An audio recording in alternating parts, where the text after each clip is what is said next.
A team of geneticists pulled ancient DNA from the bones of thousands of people who lived inside the Roman Empire. They sampled skeletons from across 3 continents: Italy, North Africa, the Near East, Egypt, Britain. They extracted genetic material from ear bones buried under Italian soil for nearly 2,000 years. And when they finally ran those genomes through modern sequencing machines, something appeared in the data that nobody expected. A genetic signature that connected the bones of ancient Romans, not to the people historians assumed, but to a population that would not technically exist as a group for another 1,500 years. Black Americans. Let's start with the study itself because the scale of it matters. In 2019, researchers from Stanford University, led by population geneticist Jonathan Pritchard, one of the most respected names in the field, published what became a landmark paper in the journal Science. They had collected and sequenced the genomes of 127 individuals buried at 29 archaeological sites in and around the city of Rome, spanning 12,000 years of history. From the Stone Age to medieval times, this was the first complete genetic history of one of the most powerful cities in human civilization. But they did not stop there. A follow-up study published in the journal eLife in January 2024 expanded the scope dramatically. Stanford researchers analyzed the DNA of thousands of ancient humans from across the entire Roman Empire, including 204 individuals who had never been sequenced before.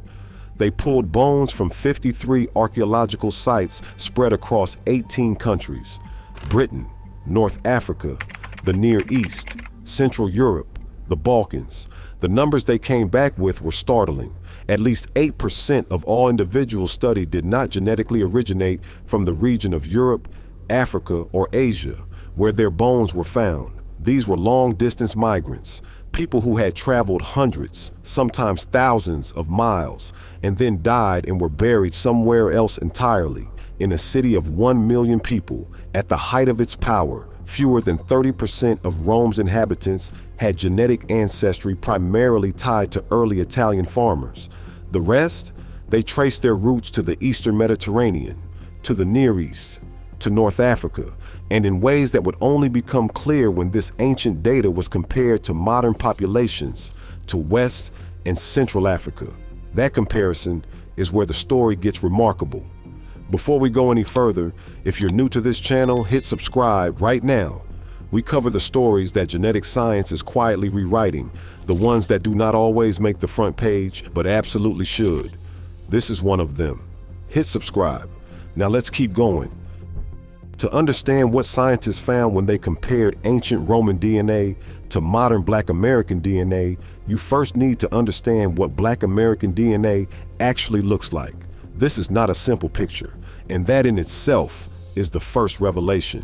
In 2015, researcher Katarzyna Bryce and her colleagues published a landmark study in the American Journal of Human Genetics, analyzing genetic data from over 5,000 self-identified African Americans.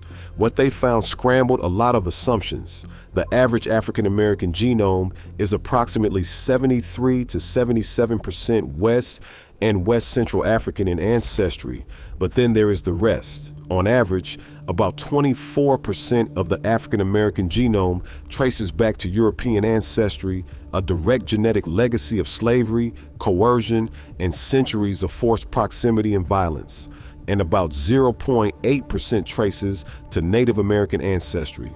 But here is where it gets complicated. Earlier research led by Carlos Bustamante at Cornell and Sarah Tishkoff at the University of Pennsylvania analyzed DNA from 365 African Americans alongside DNA from 203 West Africans across 12 different countries and 400 Europeans from 42 countries. Their finding, published in the Proceedings of the National Academy of Sciences, revealed that the West African component alone in African American genomes ranged from as little as 1% to as much as 99%, depending on the individual. What this tells scientists is that Black American is not a simple genetic category. It is a layered, complex, historically shaped genetic identity. It is simultaneously ancient African, going back tens of thousands of years, and deeply American, shaped by 400 years of a specific set of historical events. Now, what happens when you place that layered genome next to the bones of ancient Rome? The African ancestry in Black American DNA traces primarily to West Africa and West Central Africa. When scientists use mitochondrial DNA, the genetic code passed strictly from mother to child, and essentially a biological timestamp, they found that more than 55% of African American mitochondrial lineages traced to West Africa specifically, with the rest coming from West Central Africa and, to a smaller degree, Southwestern Africa. The specific ethnic groups most represented: the Yoruba and Igbo of Nigeria, the Brong of Ghana, the Mende and Mandinka of Sierra Leone and Senegal. These are the groups whose DNA shows up most consistently in the African American genome because these are the coastal populations that were most heavily targeted by the transatlantic slave trade, the kingdoms and communities that sat closest to the ports where enslaved people were loaded onto ships. Now here's where Rome enters the equation. When Stanford's researchers sequenced those ancient Roman bones, they found that the Roman Empire was not, as popular imagination often depicts it, a largely European population. During the height of the empire, from the 1st century through the 4th century CE, the genetic picture of Rome looked dramatically different. The majority of people buried in and around Rome during this period showed ancestry primarily from the Eastern Mediterranean and North Africa. Immigrants, soldiers, traders, and enslaved people from across the empire's vast reach had flooded into Rome, and they left their DNA in the soil. Among those immigrants were people from the African provinces. Let's talk about what that actually meant. The Roman Empire controlled North Africa for centuries. The provinces of Africa Proconsularis, Numidia, and Mauritania, covering modern-day Tunisia, Libya, Algeria, and Morocco, were not peripheral to Roman civilization. They were central to it. North Africa fed the empire. The grain of Egypt alone supplied the Roman population. The olive oil of Tunisia greased the wheels of Roman commerce. And the people of those provinces came to Rome. And they did not just come as laborers or the enslaved. They came as senators, as philosophers, as military commanders, as emperors. Septimius Severus, born in Leptis Magna in modern-day Libya, became emperor of Rome in 193 CE and ruled for 18 years. The Roman playwright Terence, whose work shaped Latin literature, came from Carthage in North Africa. His historical description uses the word fuscus, meaning dark. St. Augustine, one of the most influential theologians in the history of Christianity, was from what is now Algeria. North African blood was not at the margins of Roman civilization.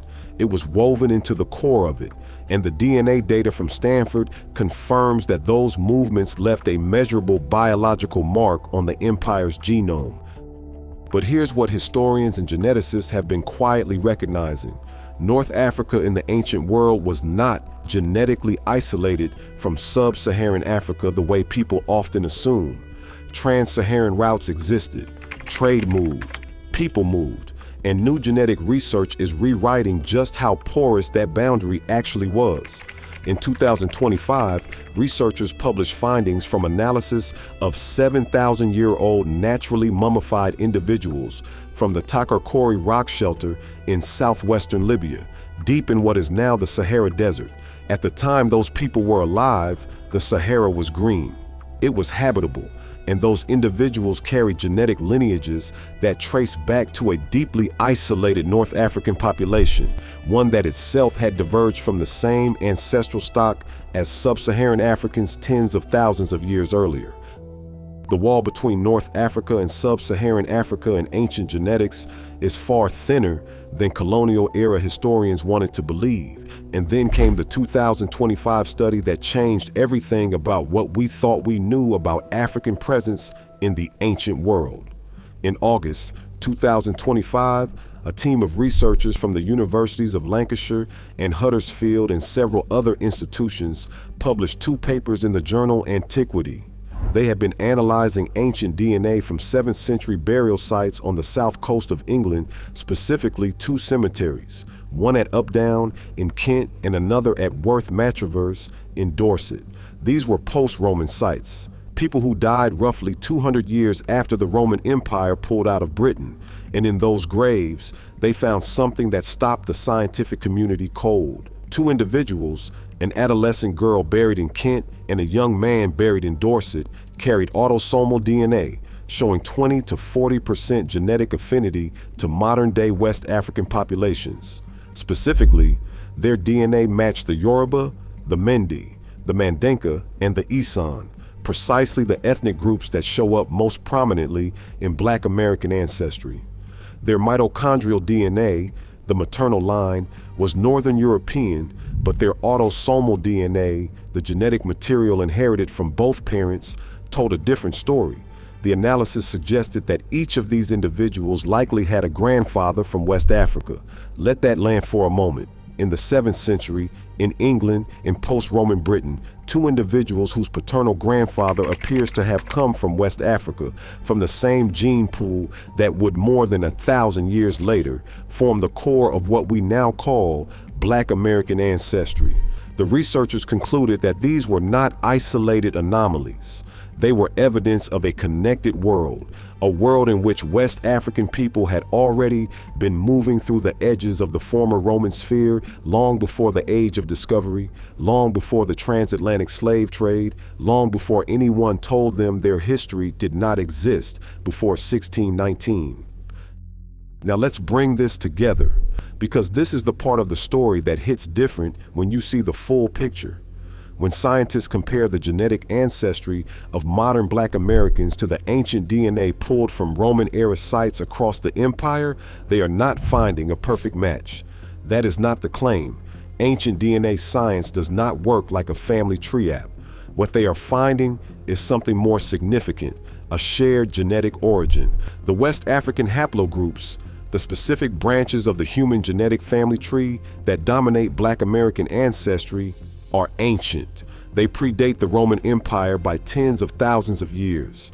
They were already old when Rome was being founded, and those same lineages were present in the populations moving through North Africa, through the trade networks that connected sub-Saharan Africa to the Mediterranean world, and, as the 2025 English graveyard findings prove, were already appearing in Europe during the post-Roman period. Black American ancestry does not begin in 1619. The genetic story of Black Americans begins in West Africa, stretches back over 100,000 years, and was already making contact with the ancient world in ways that the historical record, deliberately stripped of African humanity, never chose to record. But the bones remembered, the DNA remembered. There's another dimension to this story that deserves serious attention, and it has to do with what the Roman DNA reveals about the construction of racial categories. The Stanford team's finding that fewer than 30% of Imperial Rome's population had primarily Italian ancestry means that the most powerful civilization in the Western world was, genetically speaking, a mixture. Africans, Middle Easterners, Eastern Mediterranean people, people from the steppes, people from Egypt, enslaved people from dozens of conquered territories who had children and grandchildren inside the empire. Rome did not call itself mixed. Rome called itself Roman. Citizenship was the category that mattered, not skin color. The concept of a biologically defined white race did not exist in Rome. It was invented much later, specifically in the 1600s and the 1700s, by European intellectuals who needed a scientific-sounding framework to justify the enslavement and colonization of African people. Before that invention, the bones of the ancient world show something different, something more complicated, more human, and more connected. And the genome of the average Black American, carrying African ancestry from Yoruba grandmothers, European ancestry from slave owners, and traces of Native American ancestry from a continent they were brought to against their will, is itself a record of that violent history of racial invention. Every percentage point in that genome is a chapter of history that somebody tried very hard to erase. Let's talk about what the data says about survival. The Catoctin Furnace study, published in the journal Science in 2023, is one of the most emotionally powerful pieces of genetics research in recent memory. A team from the Smithsonian, Harvard, and the biotech company 23andMe extracted ancient DNA from the remains of 27 black individuals who lived and worked both as enslaved people and as free black workers at an iron forge in Maryland from 1774 to 1850. Their names were never fully recorded, their life stories were largely erased. The historical record treated them as property, not people. But when their DNA was compared to modern databases, something happened that no document, no plantation ledger, no census record could have accomplished. The researchers found nearly 42,000 living people who are genetically related to those 27 individuals, alive today and scattered across America. Henry Louis Gates Jr., director of the Hutchins Center for African and African American Research at Harvard University, called it a step toward restoring ancestry knowledge to African Americans whose family histories were deliberately destroyed. Think about what that means. People who were erased from history, people who were enslaved, unnamed, and buried in unmarked graves, are still here. Their DNA survived, their lineage survived. And when scientists ran that DNA through the same kinds of comparative analysis being used on ancient Roman bones, they found the same haplogroups, the same genetic signatures, the same West African origins. The oldest genetic threads in Black American DNA run through time undisturbed, through slavery, through Jim Crow, through every attempt to silence, erase, and diminish. The genome does not lie, the genome does not forget, and neither should we. So here's what the total picture looks like when you step back and see it clearly. Ancient Rome was a genetic crossroads. The Stanford studies proved it beyond any reasonable scientific dispute. During the height of the empire, North African ancestry was present in Roman-era bones across the empire, from Italy to Britain. The empire connected populations across 3 continents through trade, military service, slavery, and migration, and the genetic lineages that were moving through that world included, at their root, the same West and Central African haplogroups that form the foundation of Black American ancestry today. The 2025 English Cemetery findings prove that West African genetic signatures were already present in post-Roman Britain, 1,300 years before the Mayflower. The Catoctin Furnace study proved that the descendants of enslaved Africans are not only still here, but are traceable in their tens of thousands. And the comparative ancestry research of the last 25 years has established with granular precision that Black American DNA carries within it one of the oldest, most genetically diverse lineages on the planet. When scientists compared Black American DNA to ancient Roman DNA, they were not just running a genealogy experiment. They were measuring the distance between 2 ends of a story about who was always in the world, who shaped civilization, and who was written out of the history books by the people who claimed to have invented the idea of civilization in the first place. The answer that came back from the data was this: the distance is smaller than anyone expected. The connection is older than anyone acknowledged. And the attempt to make Black people feel like newcomers to history, like people without a past before the slave ship, is not just morally wrong. It is genetically impossible, because here is the final truth the data holds. Africa is the most genetically diverse continent on Earth. That is not a contested finding. Every major genetics institution, from the Max Planck Institute to Stanford to Harvard, confirms it. The genetic variation within African populations is greater than the variation between any other 2 groups on the planet. The reason is simple. Modern humans originated in Africa and spent the vast majority of their evolutionary history there. Every other population on Earth, every European, every East Asian, every indigenous American, descends from a relatively small group of Africans who left the continent roughly 60,000 to 70,000 years ago. What this means is that when you sequence the genome of a Black American, you are looking at one of the deepest, most ancient, most genetically rich lineages in the entire human species. You are looking at the genetic bedrock upon which all of the human variation is built. And when ancient Roman bones are tested, bones from a civilization that stretched across North Africa, that built cities in Libya and Tunisia and Algeria, that garrisoned soldiers from Mauritania along Hadrian's Wall in Britain, that was led for nearly 2 decades by a man born on African soil, what you find inside them are branches of that same ancient tree. Older branches, different branches, but the same tree. The scientists who ran these comparisons were looking for migration patterns. They were looking for historical movement. They were looking for evidence of who went where and when. What they found buried in the data was something they did not set out to find. They found continuity. They found connection. They found proof that the story of African people in the ancient world is not a footnote. It is not a footnote to Roman history. It is not a footnote to European history. It is the root system underneath all of it. History has always belonged to those who survived it, and the bones do not lie. If this video made you think differently about something, share it. Leave a comment below. Tell us what part of this hit hardest.